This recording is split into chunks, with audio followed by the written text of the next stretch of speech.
Hello বন্ধুরা, আজকের ভিডিওতে আমি দেখাবো কিভাবে তোমরা West Bengal public service commission এর অফিসিয়াল ওয়েবসাইট থেকে ক্লার্কশিপ প্রিলিমিনারি এইচএমআর ও এম আর ডাউনলোড করতে পারবে। অনেক পরীক্ষার্থী এখন জানতে চাইছে, আমার ও এম আর কোথায় পাবো কি? প্রথমে তোমার মোবাইল বা কম্পিউটারের যে কোনো ব্রাউজার খুলে সার্চ দাও PSC, এইটাই ওপসক এর অফিসিয়াল ওয়েবসাইট। ওয়েবসাইট খোলার পর উপরে থাকা ক্যান্ডিডেটস কর্নার এখানে দেখতে পাচ্ছেন ক্লার্কশিপ এক্সামিনেশন 2023 ও এম আর এই লেখার উপরে ক্লিক করতে হবে। এখন সামনে ক্লার্কশিপ এক্সামিনেশন পার্ট 1 2023 এর পাশে লিঙ্ক দেখতে পাচ্ছেন। এই লিঙ্কে ক্লিক করলে একটা লগইন পেজে নিয়ে যাবে। এখন এখানে রোল নাম্বার এবং কত সালে আপনি মাধ্যমিক পাশ করেছেন সেটি বসিয়ে এরপর ওটিপি লেখার উপরে ক্লিক করুন এবং নিচের ঘরে ওটিপি বসিয়ে দিন।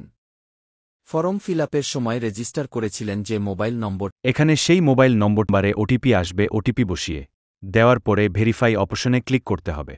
এরপর আপনার ওএমআরটি দেখতে পাবেন। যাবতীয় তথ্য মিলিয়ে নেবেন, এটি আপনারই ওএমআর শীট।